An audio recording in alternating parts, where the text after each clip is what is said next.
Call this meeting to order. Stand for pledge of allegiance, please. I pledge allegiance to the flag of the United States of America and to the republic for which it stands, one nation, under God, indivisible, with liberty and justice for all. Everybody's seen the agenda for the night. Are there any proposed changes or amendments? I move to adopt the agenda.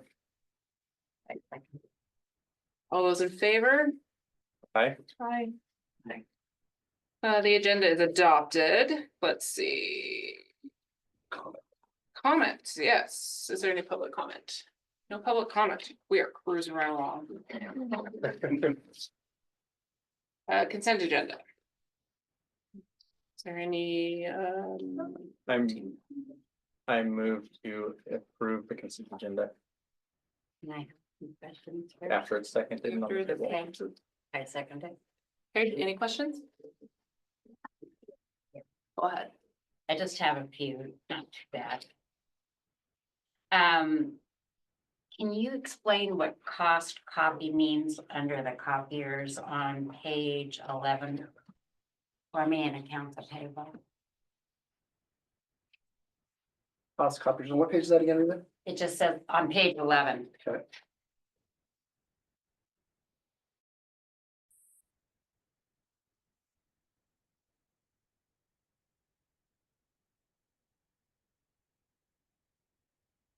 Not there. I would assume we, each one of our maintenance agreements with,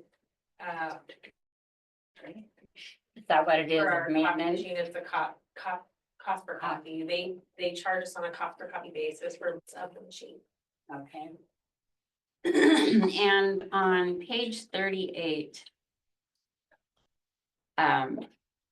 We had football repairs for $4,274. And in March, we had helmets that we purchased for $48.41, and then helmet reconditioned for $40.78. I mean, could that not be just spread out a little bit if we're having financial difficulties with things? It just seems like a lot. I would say the two things with football is you have you probably could spread it out, especially the repairs, because all the helmets need to be reconditioned and certified. That's what every it year. was reconditioned. Yeah, so that's by law, we have to have our football helmets reconditioned. And then we have to replace the. But you're inventory. talking the old ones, not the new ones. Correct, the old one. So Okay. there's two. So we buy new helmets every year. Because there are some helmets, once they get past, Rotate. I believe 4 years old, 5, 4 or 5 years. 4 or ago. 5 years, then they're no longer, you can no longer use them. That makes sense. Yeah. It'll be So- standard for the. Yeah. Helmet to helmet hit. So that's what that cost is. Okay. Then in contracts and agreements on the abilities team, is it really necessary to have an assistant?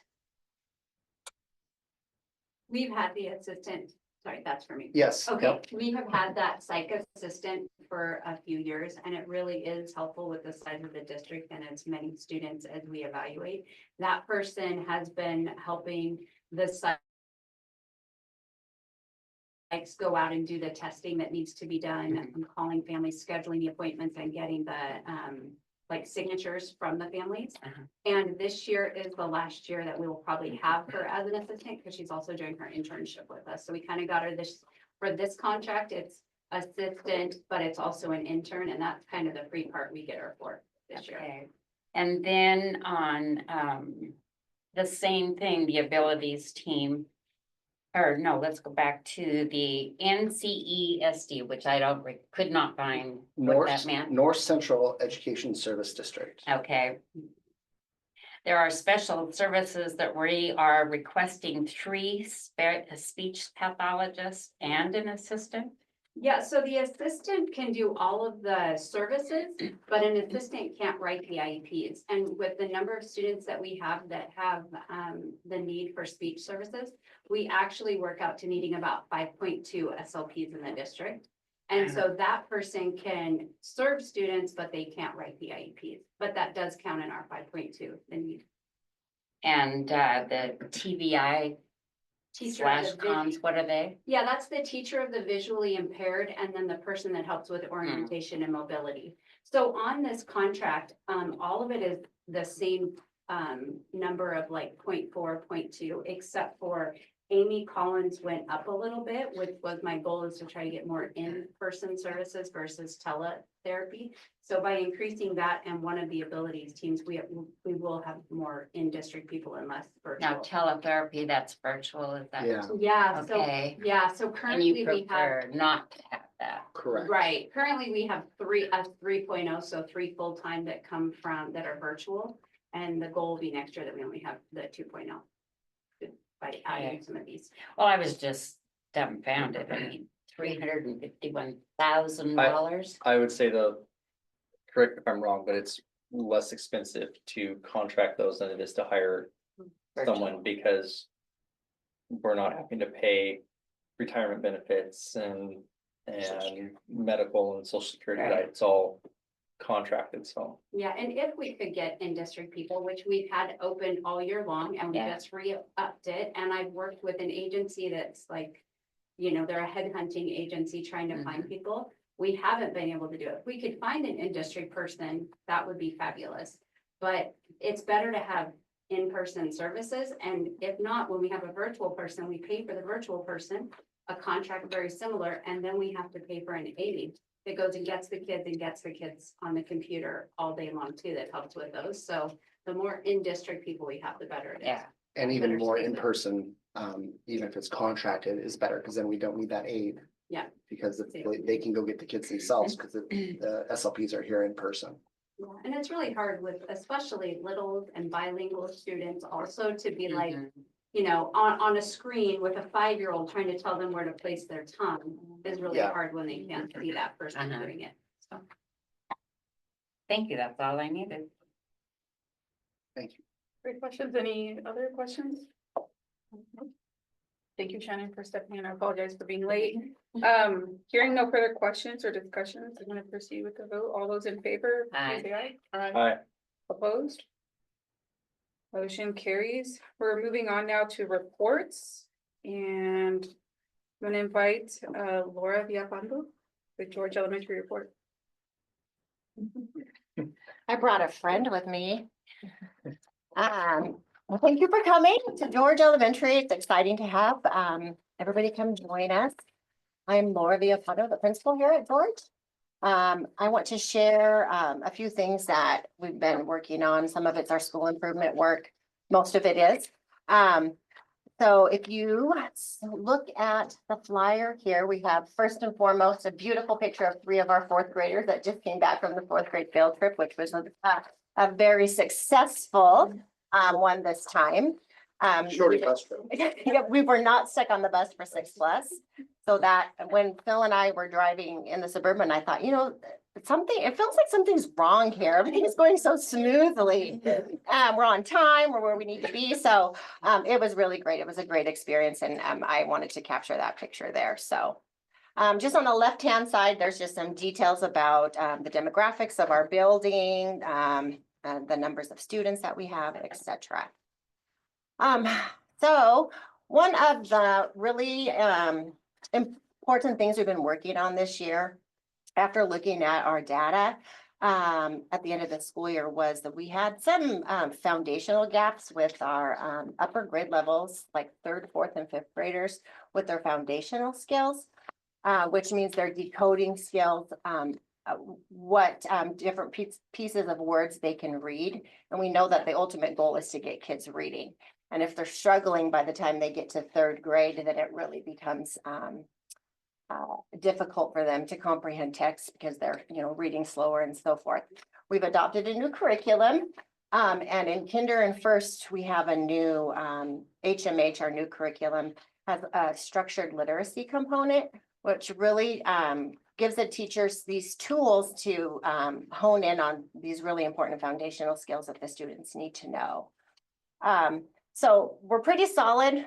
We're comfortable. We're seeing a lot of success with that. And so we noticed that, well, our third, fourth, and fifth graders kind of missed that with our old curriculum. So with the help of the instructional coach and our teachers, we looked at what interventions we've tried and looked going forward at teaching the kids more of the syllabication, the patterns, like how to break words down. And that has been very successful for us. So the graph shows on the left-hand side, it just captures our second and third graders in September, the percentage of students that fell in different levels with their decoding skills, and then in March. And that number of students, these are not the students that are fluently reading, these are the students that are in need of some type of an intervention, which is 44 students there on the left-hand side. And then just making sure we're monitoring the fourth and fifth graders, providing interventions and filling those gaps are on the right-hand side. And those are 39 students there that the graphs have captured. So we really want to see that students, the blues, the light blue and the dark blue, we really want to see those getting increasing over time. So our teachers are really proud of this work. It was new learning for them, teaching different syllable types that you may have learned it as a reader. You're learning how to read. I think I did too, but it didn't connect until I started teaching it. But it's really important for the students to know the rules of reading so that they can find and make a connection to sounding out words and reading them correctly. Any questions about that? And is that the DDS? that you're Yes. using? Okay. We use what's called a DDS. It's a diagnostic decoding survey where it just it assesses all the different areas like beginning sounds, if students can identify beginning sounds, end sounds, different vowel teams, all different areas of decoding. And then it we see where what supports the students need and provide support for that. But overall, like especially teaching syllable types has been a huge it's made a huge impact, because a lot of times kids will come across the words and not know how to sound a word out. They've been taught the different vowel teams, but they just guess and move on. Where it's like teaching them, you got to stop and sound out this word, how the rule asks you, or the rules of syllables. So we use the DDS, yes, thank you, to monitor that. So the emergent readers, fourth and fifth grade, so you totally pass them on. Yes. There are no emergent readers anymore. Is that common, or is that something that? Well, and so I wanted to say, these, some students that are included in here are multilingual learners, so they may have just come into our building and learning English for the first time. Some students might be on IEPs, so they, differentiated learning there and teaching. So we're seeing gains, and especially with, learning about the science of reading and all of the good strategies and teaching practices with that, we're seeing gains over time. Yeah, we just want students to be fluent readers by the end of second grade so they can really spend their energy on a comprehending text instead of figuring out what words say and how they read. Those are impressive numbers. How does it compare to phonics? That's what I'm This more is part of familiar it. with. This is phonics. Yeah. Good. It's phonemic awareness, phonics. I won't remember it off the top of my head. No, it doesn't really assess for fluency, this one exactly, but that's part of it. So Is it the identifying. Mathis words too, where they have to use Yeah. those skills. So a student might be able to open a book and just read a book, but out of context, they may struggle a little bit more because they don't know exactly without the context what that word says or how it reads. So it's all out of context. So they really have to know it. I think this is my first time seeing this graph or the word decoding, so thank you for sharing that. Yeah. My question then is for Allison, is this district wide? Yes, Oh, that's yeah. really cool. In fact, we moved district-wide K-12 this year because we found at the high school and the middle school, there were some students who were struggling with reading. So we moved the DDS, the Diagnostic Decoding Survey, to screen all of our readers who are struggling at that level 1 reading in our STAR Universal Screener, to see if it's a decoding issue, if it's phonics based. And if it's phonics based, we're using an intervention program called Really Great Reading. Now that's K-12. And we've seen phenomenal results in our middle and high school as well as our elementary school. And then in addition, we have really focused in on our K-5 teachers, teaching all students the basics of phonics instruction with the syllable types that Laura was talking about. And we've gotten a lot tighter this year on it, so I'm really excited to see our results. And her results are excellent in this building. They did a great job of her professional learning for their teachers. Yeah. First thing is getting the teachers on board, and it's that they need to have the tools to be able to teach the students. And Allison mentioned that a handful of the students received the service at intervention, but we wanted to make sure that all students were receiving, all teachers knew how to teach this very important skill for students to know. And it is really exciting too that it is K-12. It's the first time we've ever had a K-12 phonics push. And if you think back to our 9th, 10th graders or 7th, 8th graders, when the pandemic hit, 7th grader would have been in 2nd grade in 2020. And they're missing these core foundational skills. So we're catching them up, some of them in middle school, and we're seeing some really good gains, and some kids are really flying. It's making a big difference. So we're hoping there'll be less and less of that. We'll still teach some phonics at our, 6th through 12th, but we're hoping there'll be less and less because you see the work that's happening here at 5th grade when we transition them on. There won't be as many immersion readers coming out of our elementaries. Well, I know from experience that it makes a huge difference. Mhm. Raising kids. My own sister, she didn't get it. I did. Reading was an Yeah. easy thing for me. Mary still Right. struggles. It's just very difficult. Yeah. So that's something that we are very proud of. We can't wait for the final results this school year, but we'll keep working on that. Over on the back side, we've really learned about how hope supports students' growth, and without hope, when students have hope, they can try hard things and they keep moving and achieving. One of those strategies we've been really started this year being super intentional about is students setting goals for themselves, and that could look different at every grade level. It could look so different depending on what what subject the students are learning and their age and language development also. But it's very common to see students before they start a unit in ELA and math, knowing what the ultimate goal at the end, like what do I need to get to at the end to achieve this.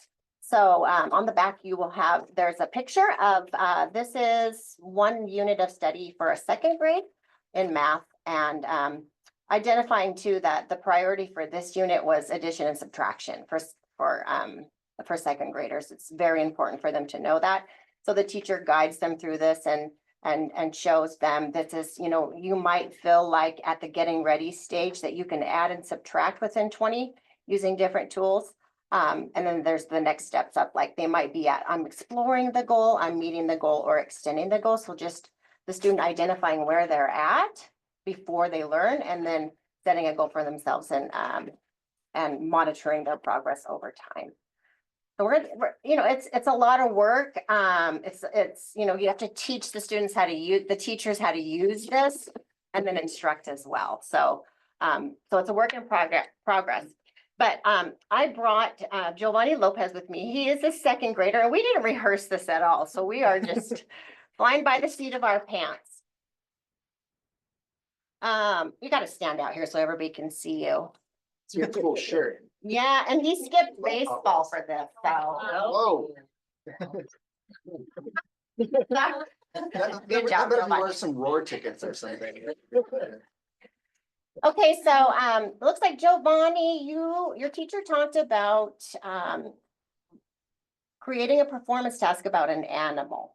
Okay, can you tell me what the expectations of, your performance tasks were about, an animal? To meet your goal. To tell about the animal. Okay, what do you need, in order to reach the goal? What's the expectation? Tell about the animal.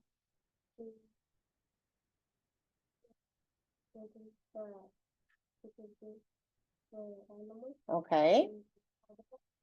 Okay, so writing about its habitat. What else? So because like,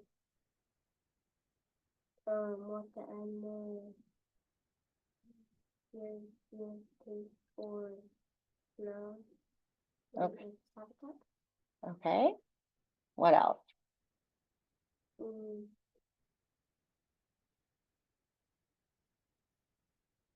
To find your animal habitat and where it lives. Okay.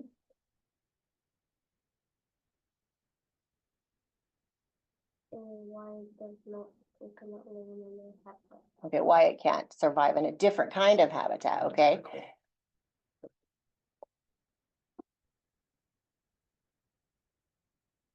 And then in the end, you got to decide how you wanted to display this information, or you wanted to write an essay about it or create a Google slide. We created a Google slide. Okay, you did. What animal did you choose to write about? An Arctic fox. You want to share what you learned? Well, I know it's not technology, but it's printed out. So here's his. Technology that works. Argue like that paper's technology. So tell us about your report that you researched about the Arctic fox. That the Arctic fox lives in the polar tundra. Okay. So that's its habitat. The polar tundra has seabirds, snakes, fish, and insects to help it survive. Okay. And Arctic foxes can't live in the desert because there are no land, fish, and there could be predators. And then the last and final question is probably the funnest question is, would you want this animal as a pet?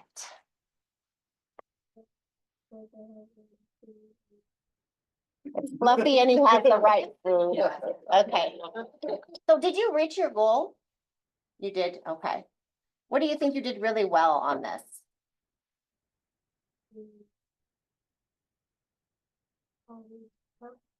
Adding details, okay. All right, so that's a strength of yours. Would you do anything different next time? What would you do?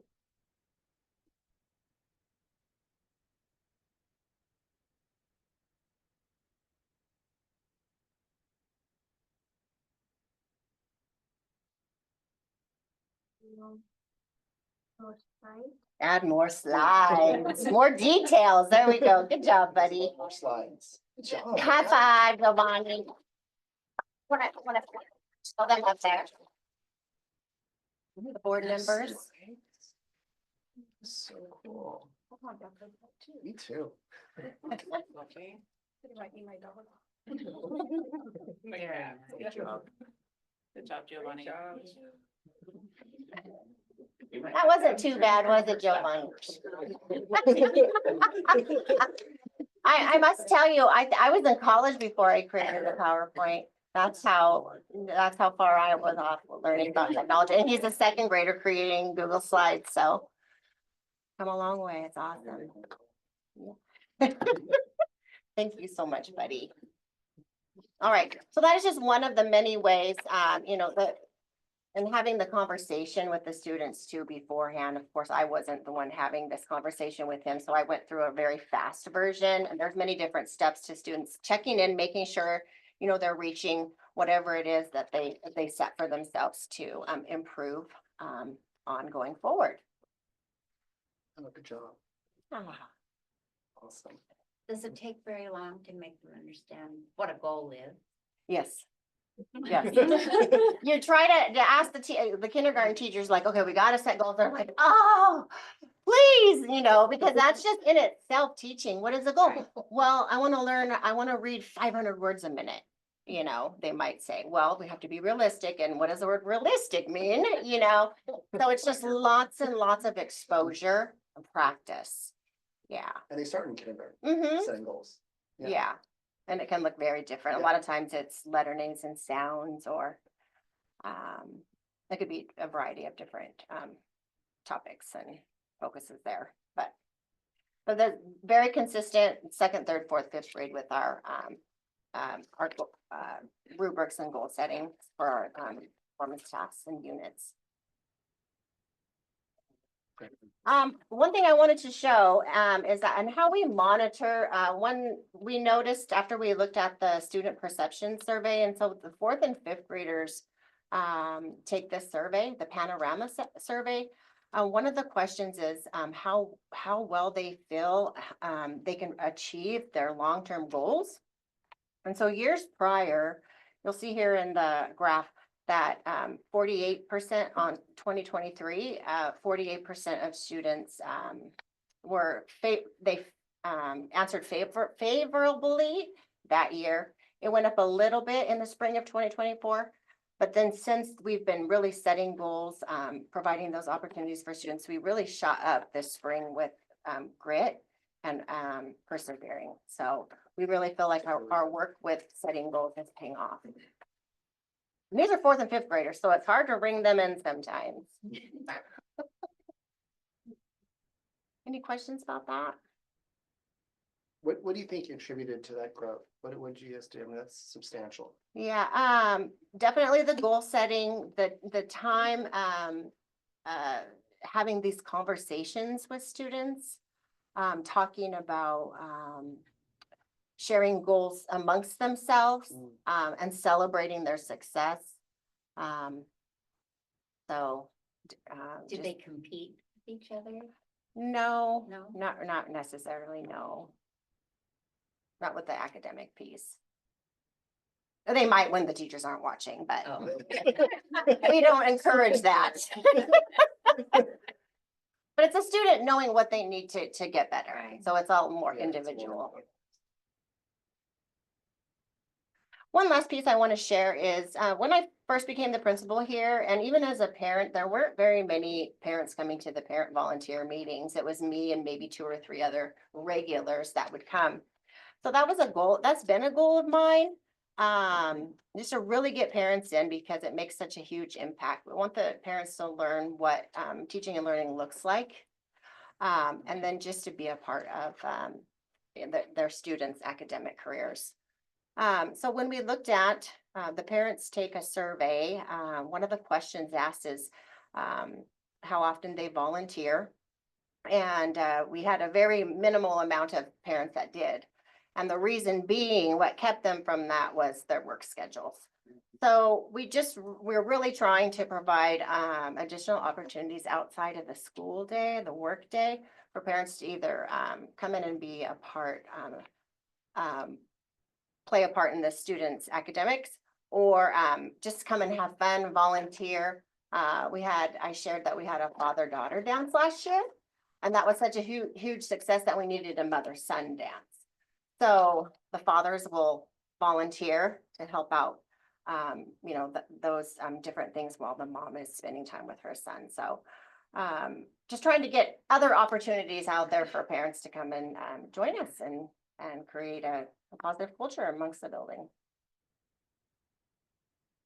I just have an observation as a parent to George. I've been real impressed with the sense of community and the dedication that the staff has to the students. I mean, all these events that happen, it's not uncommon to see, I mean, there's several teachers, several classified staff that show up and they want to be there. They value that interaction with the students and the families. And it's impressive. And just a recent example, and it was on Facebook, but Louise, the night custodian, Yeah, had purchased extra snacks for the fourth graders to take on their field trip. And I would assume he probably doesn't interact with kids all that often. he doesn't because he gets to work at 3. Yeah. He So- cleans up after their mess. So, like I say, just, thanks to you, thank you to Louise and all the staff that really make this, a welcoming atmosphere for students and families alike. Well, I appreciate that. Thank you for the feedback. Excellent, your George alumni come back to you. Yeah. It's one of my best part. I always love that when the George Right. alumni would come back, the 6th graders, 7th graders. They do. Our last family night, like a 7th grader came and that used to go to school here and didn't have a parent or anything with him. And I'm like, hey, we're having family night. Come join us. We had games and I was like, where's your mom and dad? Oh, I just came and I just walked here by myself. So it's just nice to provide those opportunities for kids. And then they want to come back and join us after they're gone. So, yeah. That might be a good thing to go after a little bit too. If they get home after sports. Whenever. All right. Well, that is everything. Yeah. Was it under 10 minutes? It was, you were great. It was perfect. Nailed it. Great job. Knuckles. You're gonna invite Allison Payton with the profile of a graduate.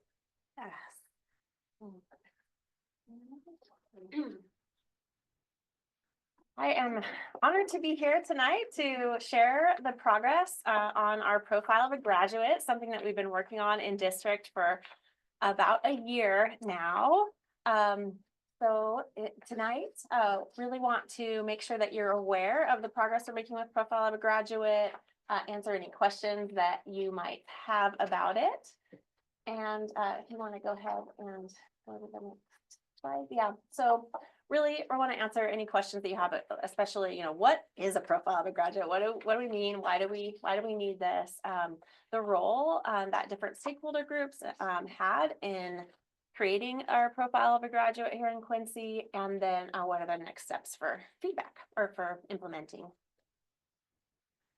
So as we know, our mission statement is that all of our students graduate and that they really are empowered to achieve academic excellence. And we really measure that through our priority standards. But there's another part to this, that they graduate prepared for a successful future, truly ready to be productive citizens. And when we ask people in our community, what makes a productive citizen, what makes someone you want to work with, you want to interact with, they will tell you skills like communication and grit and perseverance and taking initiative and things like that. Go ahead and go to the next slide. I've asked lots of different groups, including our Equity and Action group, who's been looking at this work. And these are some of the things that they said that they wanted students to leave with in Quincy. Go ahead and go to the next slide. A profile of a graduate actually is really articulating and making crystal clear for our students. These are the competencies and skills that we expect you to have when you graduate from our high school. And we're going to give you experiences all through kindergarten, all the way up through high school to really talk about your strengths in those areas and identify next steps for those competencies. And it's really what we expect students to be able to do when they leave high school. The other part to a profile of a graduate, and sometimes you'll see it as graduate profile or portrait of a graduate referred to, it's all the same idea. It's really important that it's developed locally with the local community input.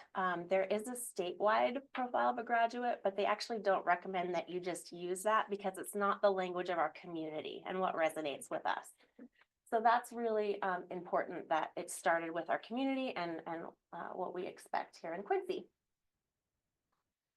So in order to get community feedback in the development of it, we started with a profile of a graduate community night. We actually had several of our current board members there. Thank you, Diana and Casey, and actually Johanna was there as well that night. We had lots of local business leaders. We had leaders from colleges and representatives from around the area that support students in gaining access to post-secondary schools, trade, community, business, and then all of the different teams had actual high school students from Quincy, part of creating these competencies. So at that event, we drafted an initial competencies for our Quincy profile of a graduate. And then our equity and action team, they met 4 times this year, really focusing on what kind of feedback can we give to students that is actually meaningful, that will prepare them for their next steps in life. So we really looked at the profile of a graduate many times through different filters, which I'll show here in a minute. And we looked at different groups to give us additional feedback. So after some work in the equity and action, we asked our students this spring at post-secondary seminars that have been going on at the high school. Dr. Susan Rose has been doing an amazing job at the high school through advisory, really showing data to students about what kind of experience they have in school and what choices they make after school to be able to think about their long-term career choices, and then asking the students what competencies are important to them that they want to learn in school. And so we had a lot of feedback from our students that the equity and action team looked at. And then we also created a subcommittee really specifically looking at other programs within Quincy that have competencies and teach competencies. So for example, in our CTE programs, they have 21st century skills that are required for them to put into their units. At our QIA Big Picture Learning School, they have competencies as well that they need to embed into their unit. And so we looked at all of those cross-district competencies to make sure that they were represented in what our community said was important for our profile. And then we took it to our district leadership team and we got feedback from them on which competencies would be really easy to implement based on what our current practices are, and which competencies would be really difficult. What are those areas that are instructional practices we already have, and what would we need additional professional learning? So we took all of that feedback last night, actually at the last equity and action meeting. We took that and determined what we want to do for next steps for implementation that I'll present at the next DLIT next week, who then plans the professional learning in August for our teachers. So the idea is we'll introduce this in August for our teachers with some ideas for implementation. So just to share a couple pictures and artifacts from our journey. So this is from the original night. You can see Johanna's up there in the corner with her poster. But you can see the different groups that were really working on it. And we really had chart paper and we were crossing out and we were working and we really said, okay, what's really important to us here in Quincy with those leaders? So that was a great evening. That's where it all started. And then on the left-hand side, that's the list of things that came from that meeting. And you'll see some things in parentheses. We wanted to make sure that we were aligning with the state profile of a graduate, that we weren't missing anything. And then on the right-hand side, you can see what the Equity and Action team looked at for considerations of our profile of a graduate. We looked at this original one on the left and we said, hey, is this accessible to our students? Does it have visuals, which it clearly didn't? You know, does it really represent students, and can we actually use this in the language that that makes sense to our stakeholders and our students? Go ahead. And then we got a lot of student feedback through the student seminars at the high school. We used the AI tool Student Story to really put all that information together of over 400 students. And we analyzed the results. Collaboration came out. We also noticed kindness was a big theme from our students and that word. So we wanted to make sure that ended up in our final language. And yeah, the big themes, we just made sure that they were in our final draft here. So this is where we are right now with our profile of a graduate. We have four big goal areas. I'm a skilled creator, I'm a collaborator, I am a forward thinker, and I am a difference maker. The idea is it's in language that students can use. There are four competencies under each one, and the idea is for any unit of instruction that a team is planning, they would pick one of the goal areas to really focus on and give some students feedback and opportunities to show how they are a skilled creator, for example. And students at the end, and Laura, it was perfect, you teed me up really nicely with that rubric that they have with the standards. There would be a section at the top with the profile of a graduate competency that aligns to that unit for students to also reflect, hey, what are my strengths? What are my next steps? So students will be getting experience from kindergarten all the way up through graduation, really talking about their strengths that are important to our community. And at last night's Equity in Action, we talked about how that skill is actually quite difficult even for adults. Right? When you go for a job interview or you're applying for an application for college, to be able to speak about how you've actually made an impact in your community is really important. And so giving those experiences for kids every year to actually make a difference, but then talk about it is really powerful. And we expect to see great results. And we're really excited about that.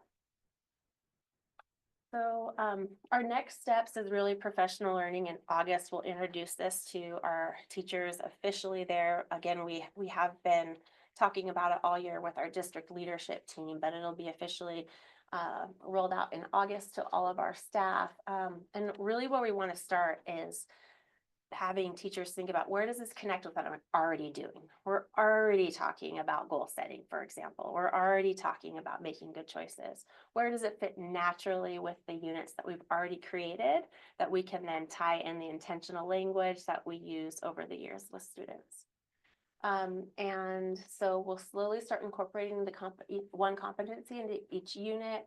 And then eventually the idea is that we can develop a really comprehensive K-12 system. So when students go to their student-led conferences, they can say, hey, this is what I've been working on. This is what I'm really proud of. This is my portfolio of achievements. And they can talk really clearly about their strengths and next steps.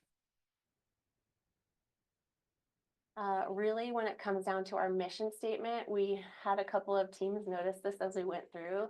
Each one of the goal areas aligns really beautifully to our mission statement and brings it home. Really, together, we create that culture of belonging through that collaboration, empowering every student to achieve academic excellence and that skilled creation, graduate prepared as for a successful future, really that forward thinking, and then engaged as a productive citizen as that difference maker. So we're excited to be able to really give students the power to be able to reflect how they're living our mission and the true expectations and values that our community has. Any questions?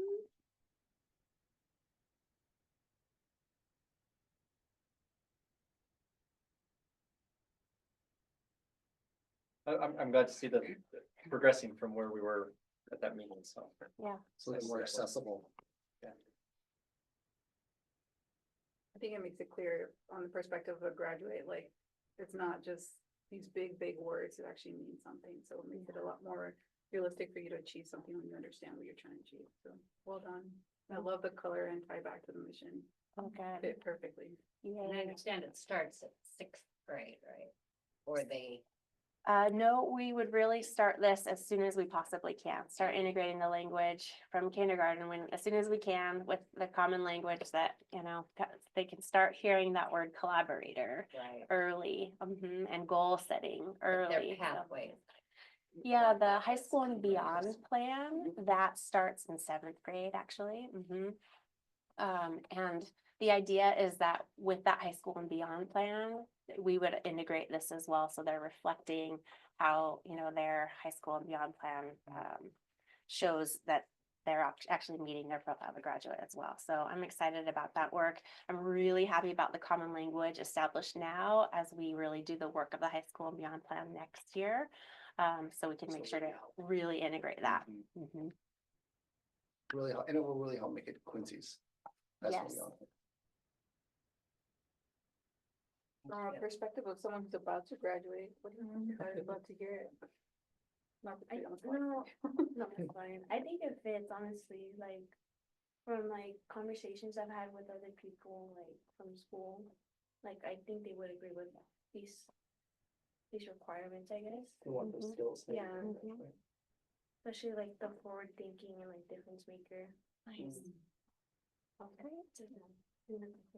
Cool. Thank you. Now, do you find a large percentage follow this concept? What was it? Do you feel that there's a large percentage of kids that follow this concept? Yeah, I think so, especially like in clubs and all that, like, I see that there are a lot of like students that collaborate together and like they think of different things and then together like they create these skills, I guess, and then in that way they make the difference. Mhm. They're kind of already doing it probably, but now they've got a framework Yeah. purpose to Mhm. build up on. Really intentional practice to be able to communicate your strengths in that area. Well, it's more their responsibility. already doing. not the Yeah. teacher. Correct. Yeah. Mhm. Great.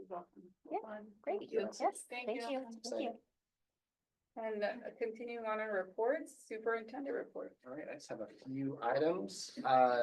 First off, thank you QSD boosters. We had our booster auction. Casey donated a beautiful cribbage, jackrabbit cribbage board.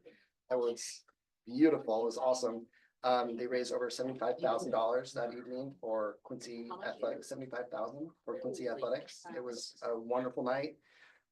We had about 180 people attend, and it was just a really nice evening to support the Jacks. Just again, thank you boosters. They're amazing. Some celebrations. We have Angel Lakes Elementary and Mountain View Elementary celebrated as schools of distinction by the State Board of Education. And also QIA was recognized as a state of a school distinction. And that's the first time in the school's history that they've ever received such an award. Since they were going all the way back to High Tech High. So just congratulations to you, Colleen, and your leadership. Congratulations. It's pretty amazing the work that's happening. We're going from celebrating to audit, which is we're celebrating too, right, Tia? So we do have an audit exit meeting Friday at 10 o'clock. If any of you would like to attend, it is available by Zoom. Just please let Tia know if we have more than 3. We'll need to post a special meeting announcement, which is that we just have to do that 24 hours. So if you could let Tia know by tomorrow end of day, that would be great. Diana has already indicated that she's available to attend. No findings, so congratulations, Tia. Way to go. There was a big haul. Really appreciate it. Also, Communicator publishes tomorrow. It's going to be a really great edition. We're featuring special education, inclusive practices, the changes that we've made in the district to make sure that we're being more responsive to the needs of our special education students. Am I still on that list? I didn't get the last one The what? on the Everybody list. gets one I in the mail. usually get it in the mail. but I You should get in the mail. We'll make sure you get one. Yeah, so we're featuring special education, inclusive practices, K-5 robotics, which we just implemented this year. AI, the work that we're doing with AI and AI coherence, if I could say it. And then Casey Keene, you're featured as the board director, so way to go. And then lastly, I don't know if you can share this, but I'm gonna share it. UHS Apple Blossom, our marching band took 2nd place, and that's the first time I believe that we've ever placed as a marching band in the 2A level. So good things happening in We're doing Quincy. better than sport. Well, depending, yes. We're not done yet. We're not done yet. We got districts in track on Friday. We got some hopefuls. Good for them. Yeah. That's all I have. The student board representative report. I think all that I really know is from this Saturday. And like you said, district for track, and then I think soccer had a game in Ellensburg at 4. I'm not sure how they did, so. These But are out, so fingers crossed. yeah, let's hope. But I think that's it. Where are they honestly. doing prom? I think it's at the high school. I'm not for sure yet, but I know they're setting up on the 16th, so Friday. It is at the high school, and Mr. Hooker, our construction teacher, has made several Aladdin themed proms. It's really great. That's awesome. Yeah. What's the theme? Arabia, Yeah, sorry. Arabian Night, yeah. Nice. So if you guys have your May 17th calendar open for 7 PM and want to chaperone, I'm sure love some additional help. Really where we want to be. Has to be bedtime. There you go. Well, thank you. For board leadership report, which I'll also open to our ledge rep. I'm hoping you guys do get the Alleged minutes to, rep. yeah, our legislative representative. I thought you said alleged. Oh, Clarification. Besides the minutes, it's just some property stuff, all the stuff that you guys saw here today.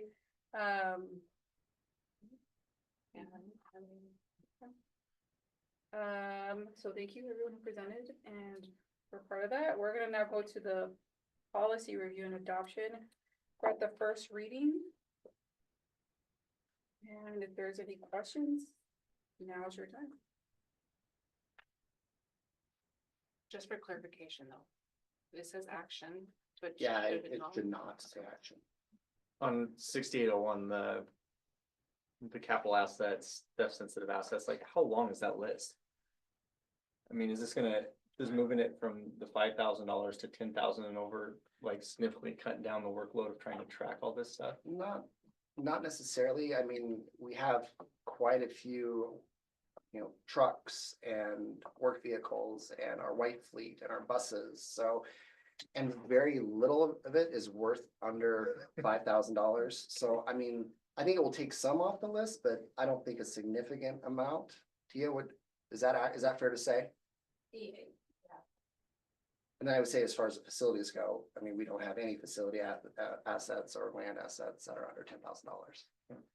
And then the policy states something in there about the board reviewing that annually.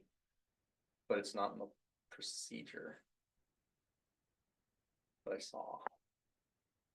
I don't know if that needs to be included in the procedure if it's in the policy.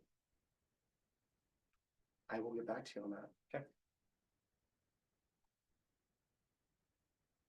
Is a shift from 5,000 to 10,000, just based off the recommendation of like internal within the district, or? This is coming from the Waterson model policy. And I would imagine just with the fact that the majority of our items are $10,000 and that are on capital. Yeah, and this doesn't include things like laptops and cell phones or any electronics. You will get an inventory report by Sean that the board will approve. So you'll see that as well. But I'll look into the other one. We have not done that, Casey, as a practice. Okay. We have a list. I don't need another list to look through, but but it is in there. We should follow it. Yep. Was there anything, any other questions about the first reading? I don't think any. That's it. Is there a second reading? Nope. Okay, so continue on the agenda, unfinished business, there's none, no new business. Can I ask that there be something? Or For should new that have been business, that done? would have been in the beginning. I think when we were setting the agenda. But we have requests for future topics. No, I just had questions about policies that I can't find policy 2016 anymore. And I have some questions on policy 5005. Yeah, if it's perfectly on the agenda for future board topics, we can add it in, Okay. so we don't. Then the next one for sure And so policy 2016 and then, is no longer in there. okay, we'll look into that. And 5005 and 2106.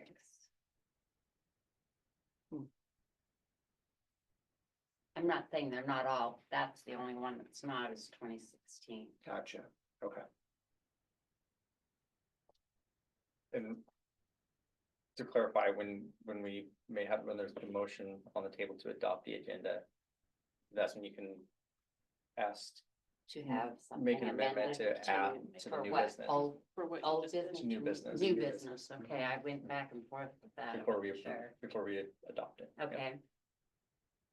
Any other requests for future agenda items? Okay, hearing none, we enter into executive session. And so for this portion, it's about 30 minutes. Ask the public to See you later. Thank you for coming now.